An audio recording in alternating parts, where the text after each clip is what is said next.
可以输，也输掉了自己的。我输光了所有。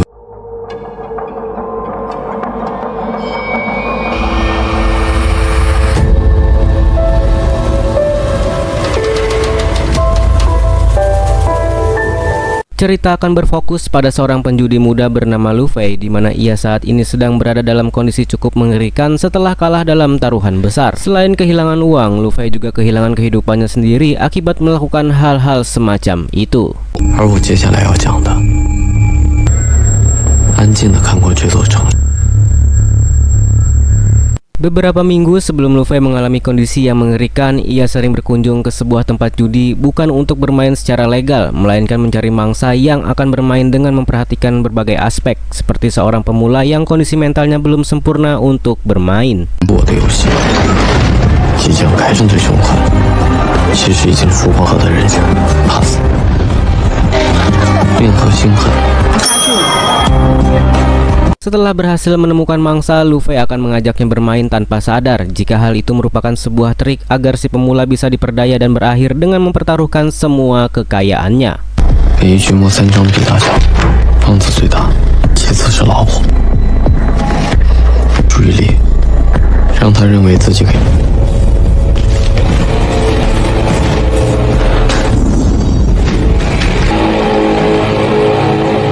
Rupanya di balik kejahatannya itu, Lu Fei merupakan seorang anak yang berbakti. Hal itu dibuktikan ketika ia menggunakan uang yang didapatkan untuk mengobati ibunya yang sedang sakit, di mana si ibu saat ini memerlukan donor darah yang harganya sangat mahal sekali. 等我攒够了钱，我们也。你才回来。 Ketika Lu Fei hendak bekerja seperti biasa di kasino yang biasa juga, ia pun dihampiri oleh seorang bapak-bapak yang mengajaknya taruhan lempar koin. Meski awalnya sempat menolak, namun karena uang taruhannya sangat besar, apalagi bapak-bapak yang mengajaknya terlihat seperti seorang pemula pun membuat Lu Fei semakin yakin jika dia bisa memenangkannya. 赌100万的。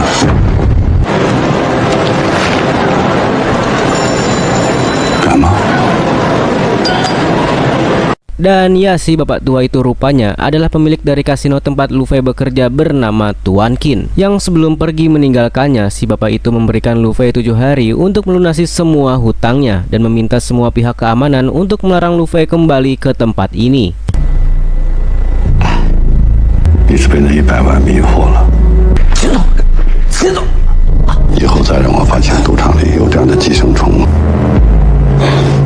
Setelah kejadian di kasino tersebut, kita akan diperlihatkan dengan Lu Fei yang berniat untuk menculik anak Tuan Qin agar mendapatkan uang tebusan. Tidak perlu besar asalkan hutangnya kepada Tuan Qin bisa lunas kurang dari 7 hari.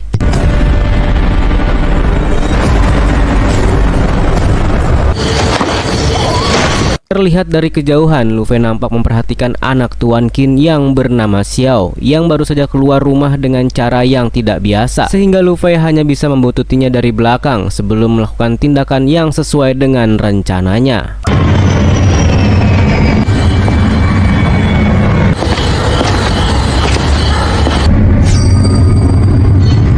Alih-alih berhasil menangkap Xiao, Lu Fei malah hampir mati oleh Xiao itu sendiri. Yang bukannya membunuh orang yang akan menculiknya, Xiao malah mengajaknya makan di sebuah restoran yang buka selama 24 jam.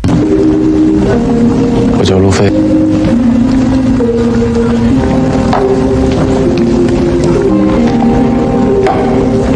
Di restoran, Xiao menyarankan agar Lu Fei menculik orang lain saja. Hal itu ia harus lakukan karena tidak akan mendapatkan apa-apa darinya. Yang meskipun ayahnya kaya raya, Tuan Qin tidak sekalipun menganggapnya sebagai anak. Bahkan dia dalam lubuk hatinya berharap agar Xiao segera mati. 这么晚，你就答应我一件事，你的债我帮你解决。一家都神经病。 Setibanya di rumah, Lu Fei rupanya diikuti oleh Xiao yang memohon agar dibiarkan menginap selama 1 malam, di mana Lu Fei mengizinkan asalkan Xiao tetap bersikap baik dan tidak menyentuh badannya tanpa izin. 你就先睡了我1个晚上，回我家我也没法去。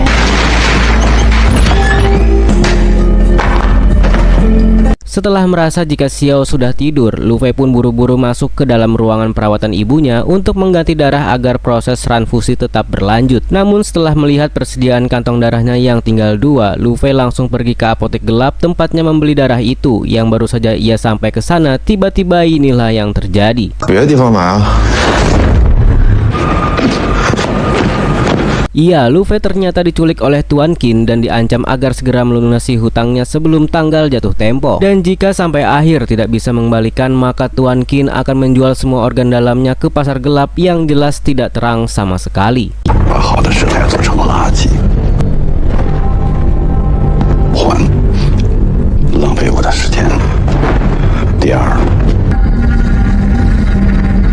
Sepulangnya ke rumah, Lu Fei langsung mengusir Xiao dan menghapus jejak spidol di tubuhnya. Dia sangat frustasi dengan apa yang menimpanya barusan. Sampai akhirnya teringat dengan perkataan Xiao di restoran tempat pertama mereka berbincang. Yang ternyata Xiao meminta agar Lu Fei menculiknya dan uang tebusannya bebas digunakan tanpa membaginya sepeser pun.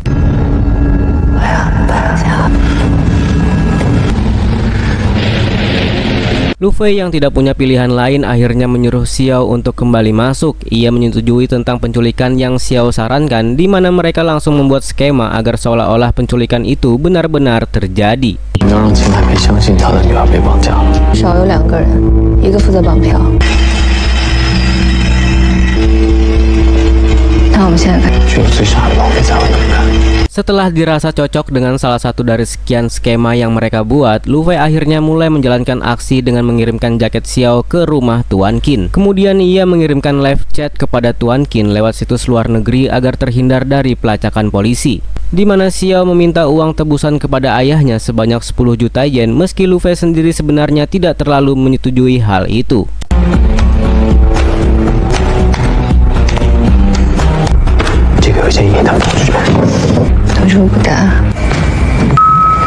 Untuk mengobati rasa penasarannya, Lu Fei pun bertanya kepada Xiao terkait alasannya kenapa dia sampai bertindak sejauh ini. Di mana Xiao menjelaskan jika dirinya hanya ingin menjadi seorang anak yang disayangi oleh kedua orang tuanya, bisa bebas melakukan apa yang dia inginkan, tidak terkurung di dalam rumah seperti burung Lu Fei yang saat ini terkurung di dalam sangkarnya.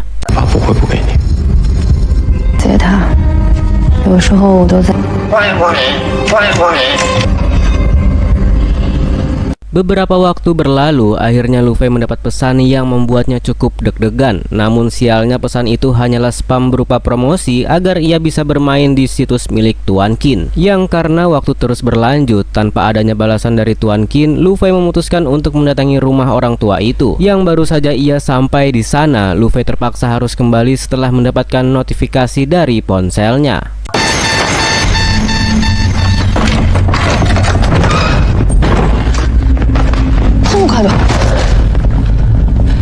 Sesampainya di rumah, ia langsung melihat sang ibu yang untungnya baik-baik saja, yang melainkan merasa senang dengan hal itu. Lu Fei juga diberi sebuah kejutan berupa masakan enak dari daging segar, yang ternyata adalah dari hewan peliharaannya sendiri.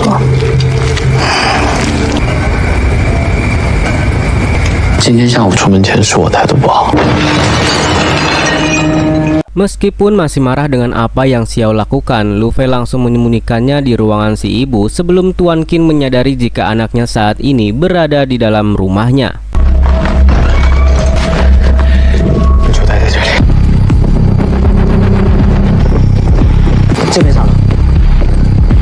Setelah Tuan Qin memasuki rumahnya, mereka tampak saling bertatapan tanpa banyak bicara. Yang di momen krusial itu, Tuan Qin malah penasaran dengan sebuah pintu yang terkunci. Ia kemudian meminta Lu Fei untuk membukanya dan memperlihatkan isi di balik pintu tersebut yang ternyata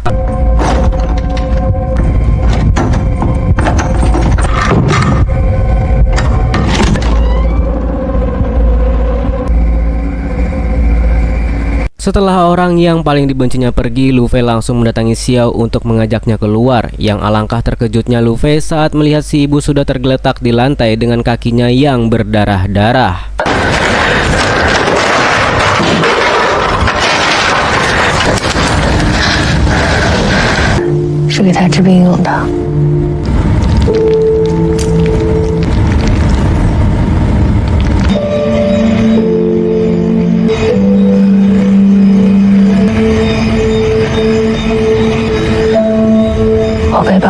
Setelah melakukan penanganan darurat, barulah Luffy bercerita tentang sosok si wanita yang ia rawat. Ternyata wanita itu bukanlah ibunya, melainkan seorang direktur panti asuhan. Luffy adalah seorang anak yatim piatu yang diselamatkan oleh si ibu direktur itu, diberi tempat tinggal, makan, dan pendidikan sampai SMA. Hingga pada suatu hari, Luffy melakukan sebuah kesalahan yang berimbas pada yayasan tempat tinggalnya. Entah apa yang sebenarnya dia lakukan, tapi yang pasti satu persatu donatur yayasan mundur satu persatu, sehingga untuk memberi makan anak-anak panti, si ibu harus memulung sampai ke lingkungan pabrik kimia. Yang dari kerja kerasnya itu, si ibu divonis memiliki sebuah penyakit bernama hematologi atau sebuah kelainan darah. Sehingga untuk keberlangsungan hidupnya, Luffy harus menyediakan darah segar untuk ditransfusikan kepada si ibu yang saat ini memerlukan sel darah yang sangat banyak. Ketika sedang bercerita itulah, Luffy tiba-tiba saja mendapatkan pesan dari Tuan Qin, di mana ia akan mengikuti permainan Luffy untuk menentukan siapa di antara mereka yang akan menjadi pemenang.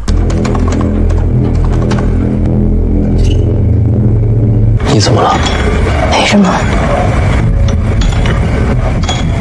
Setelah kontekan itu selesai, Xiao pun teringat dengan pesan terakhir yang dia kirimkan kepada temannya di kota sebelah. Rupanya sebelum pergi ke tempat Luffy, Xiao berniat untuk menumpang di rumah temannya. Namun karena tidak mendapatkan jawaban sekaligus uang dan baterainya hampir habis, ia memutuskan untuk pergi ke tempat Luffy. Sehingga dengan adanya pesan tersebut, polisi bisa saja menemukan teman Xiao yang besar kemungkinan akan melaporkan hal itu kepada polisi setelah tahu jika temannya saat ini sedang diculik, di mana hal itu jelas akan langsung mengungkap kebohongan mereka berdua tentang penculikan tersebut. 怎么样了？ 如果警察拿到这条留言，按照我们的计划，10点21分应该已经。 Keesokan harinya mereka langsung pergi ke kota tersebut untuk menemui teman Xiao. Yang sesampainya di lokasi, Xiao langsung pergi ke apartemen temannya, sedangkan Luffy sendiri akan menunggu di dalam mobil yang baru saja ditinggalkan Xiao. Tiba-tiba inilah yang terjadi.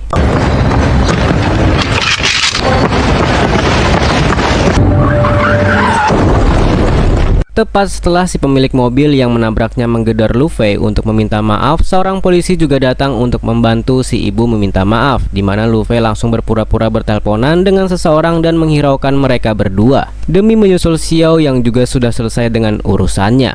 他不在这吗？喂，跟我走。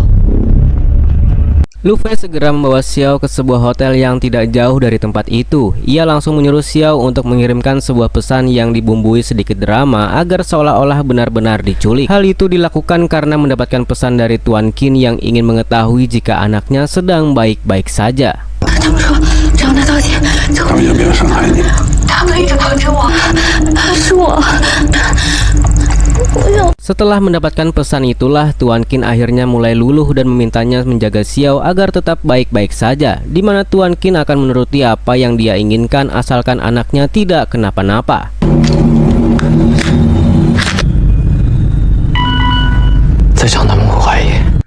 Selesai dengan Tuan Qin, Xiao mulai menggoda Luffy dengan bersandar di punggungnya. Hal itu membuat Luffy sangat ragu dan mulai menunjukkan jika dirinya sangat menyukai Xiao yang saat ini ada bersamanya. 我唯一的情人，Luffy。 Malam harinya Luffy membawa Xiao ke gunung sesuai keinginannya. Ia hanya ingin mengenang kenangan masa kecilnya ketika dulu sang ayah mengajaknya ke gunung itu. Meski kenangan bersama sang ayah tidak seindah yang dibayangkan, tapi setidaknya dia masih memiliki sesuatu untuk dikenang. 他这个人呢，他是个怪人，自由自在，过几天就去了。 Di sana Xiao menanyakan tentang untuk apa uang yang nanti akan didapatkan. Luffy pun menjawab jika uang itu akan digunakan untuk keperluan pengobatan si ibu, kemudian mencari sebuah obat ajaib berharap bisa menyembuhkannya.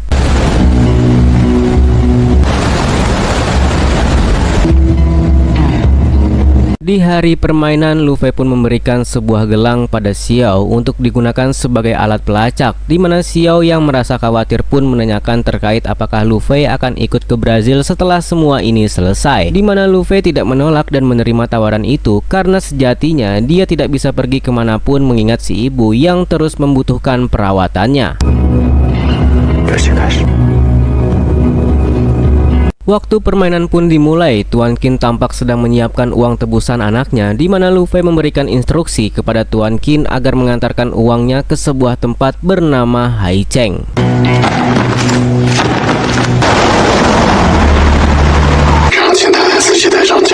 Meski terlihat sendiri, Tuan Qin rupanya dibuntuti oleh banyak sekali polisi yang meskipun begitu, Lu Fei tetap dengan rencananya karena sudah tidak bisa mundur lagi. Dan untuk lepas dari para polisi yang mengikuti Tuan Qin, Lu Fei rupanya sudah memiliki rencana yang teramat sangat sederhana namun bekerja dengan sangat-sangat baik.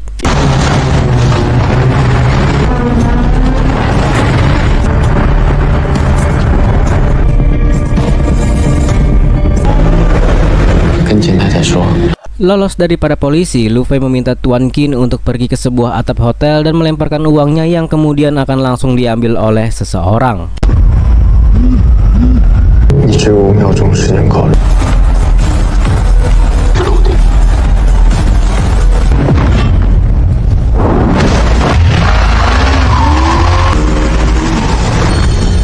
Rupanya yang mengambil uang tadi itu adalah Xiao itu sendiri, yang sesampainya ke tempat di mana Xiao dan Lu Fei bertemu, ada seseorang yang menghampiri mereka. Xiao nampak mengenal orang itu, begitupun sebaliknya, yang bisa membuat rencana mereka berantakan.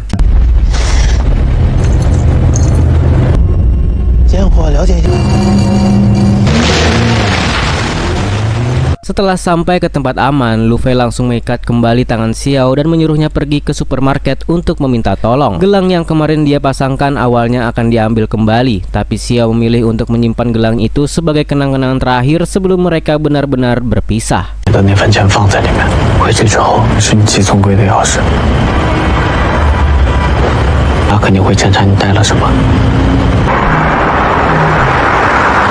Ketika di jalan pulang, Lu Fei malah kecelakaan. Ia juga mendapati ibunya sedang merangkak di lantai yang mungkin karena terjatuh. Di mana kesialan itu tidak berhenti di sana, karena setelah membawa ibunya ke rumah sakit, Lu Fei malah mendapatkan kabar dari Tuan Qin tentang penemuan mayat Xiao di Gunung Mingjin. Sehingga selain kasus penculikan ini, Lu Fei harus berhadapan dengan kasus pembunuhan yang hal itu sudah terkonfirmasi oleh pihak kepolisian. Sehingga Lu Fei tidak bisa mengelak meskipun bukan dia pelakunya.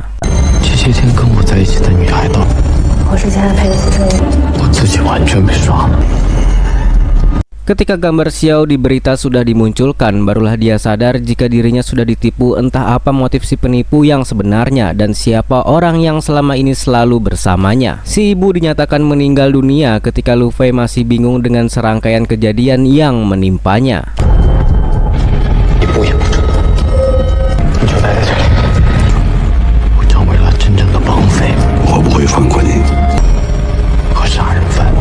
Kematian si ibu membuat Lu Fei sangat terpukul. Ia melampiaskan amarahnya dengan mengacak-acak rumah, ditambah dengan sebuah rekaman dari si ibu beberapa saat sebelum dia meninggal dunia.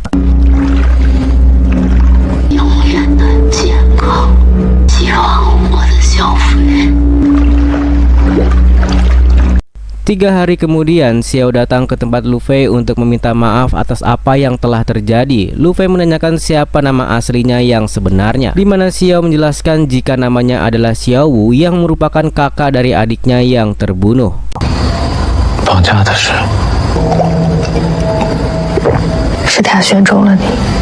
Xiao pun bercerita jika adiknya adalah penikmat bubuk terlarang. Sebagai kakak yang baik hati, Xiao pun merampas bubuk itu ketika adiknya masih mengeplay di dalam pemandian. Yang karena si adik marah dan mengancam sang kakak sampai mencekiknya untuk mengembalikan bubuk tersebut, Tuan Qin yang kebetulan lewat pun mencoba melerai mereka, tetapi inilah yang terjadi.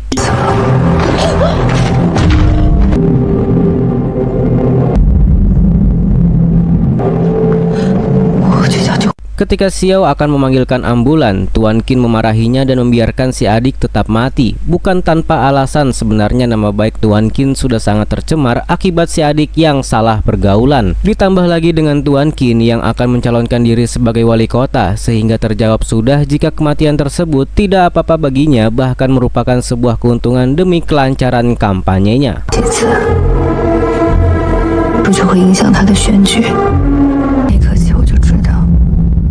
Lelaki yang mendatangi mereka ketika selesai menjalankan misi adalah sosok pacar si adik yang membuatnya terjerumus ke dalam lingkaran setan. Ia adalah satu-satunya lelaki brengsek yang membuat Tuan Qin berada dalam kesulitan seperti sekarang. 是他选中了你。绑架的是。 Selanjutnya kita akan dibawa mundur ke waktu di mana Lu Fei masih menjadi seorang penipu di kasino milik Tuan Qin. Waktu itu rupanya Tuan Qin sudah mengetahui segala tindakannya. Ia tidak sedikit pun ada niatan untuk mengganggunya dengan alasan jika Lu Fei adalah anak yang cerdas. Sampai ketika kejadian itu terjadi, Tuan Qin mulai berpikir untuk menjadikan Lu Fei sebagai kambing hitam dan memulai sebuah permainan dengan Tuan Qin yang menjadi tokoh utamanya. 我们一起经历了那么多，都是假的，是吧？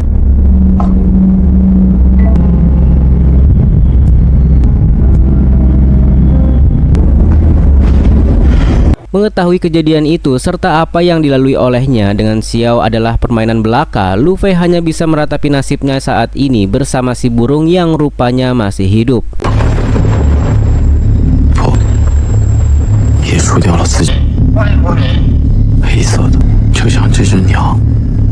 Beberapa hari kemudian setelah kejadian itu, Xiao pergi ke sebuah tempat yang ada lokernya. Hal itu merupakan perintah dari Lu Fei untuk memberikan bagian Xiao yang dihasilkan dari drama penculikannya, di mana uang tersebut rupanya full tanpa sedikit pun Lu Fei membawa bagiannya karena ia sendiri tidak terlalu membutuhkan uang itu. 老神，所以决定陪你。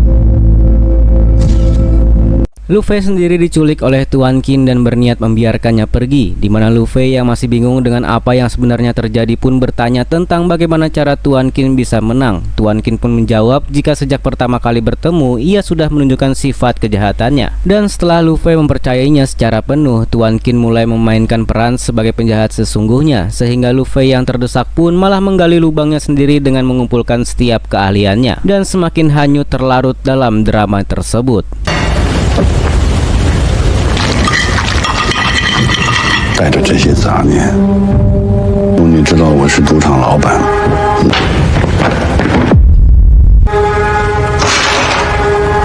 Tuan Qin pun membiarkan Lu Fei kabur dengan membawa uang tebusan itu bersamanya, di mana Lu Fei malah menanyakan tentang kematian si ibu yang memang dia mati secara tidak wajar, dan Tuan Qin sendiri mengakui secara tidak langsung jika dialah pembunuhnya.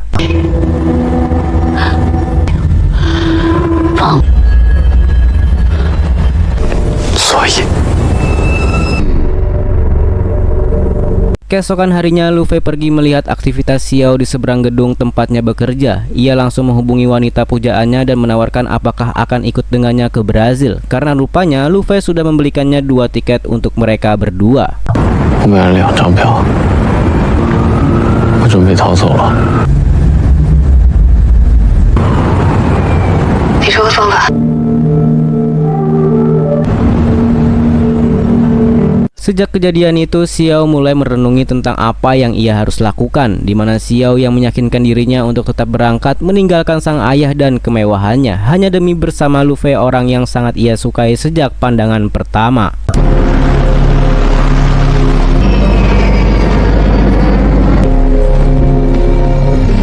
Sementara itu, Tuan Qin yang sedang dimintai keterangan oleh pihak kepolisian terkait penculikan anak bungsunya malah mendapatkan telepon yang menyatakan jika anak keduanya juga sedang diculik, di mana ia langsung berasumsi jika penculiknya adalah Lu Fei yang ingin balas dendam, sehingga Tuan Qin langsung menghubungi Lu Fei untuk kembali bermain lempar koin dengan Lu Fei yang kali ini menjadikan kepala sebagai pilihannya.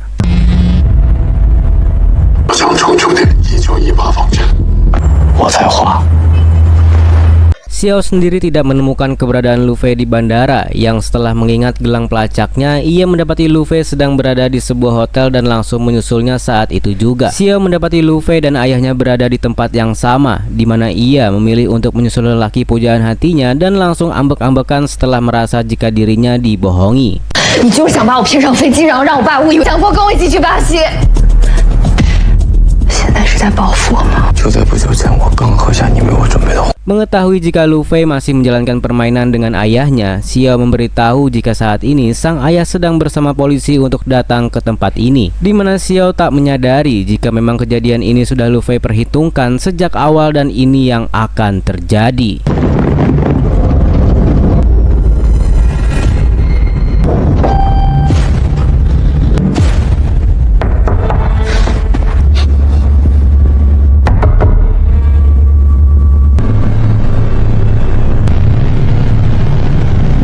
Ya, rupanya orang yang Tuan Qin datangi tidak lain dan tidak bukan adalah pacar anak bungsunya itu sendiri, yaitu si pecandu. Sehingga kali ini tamatlah sudah riwayat Tuan Qin untuk menjadi wali kota karena polisi akan mulai menyelidikinya lebih lanjut.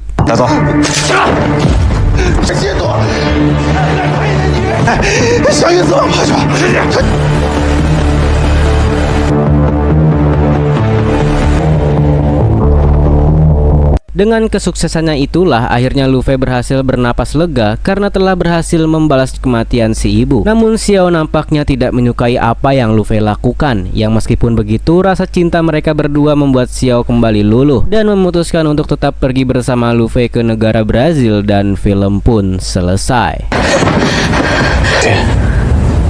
这是我，我会陪你。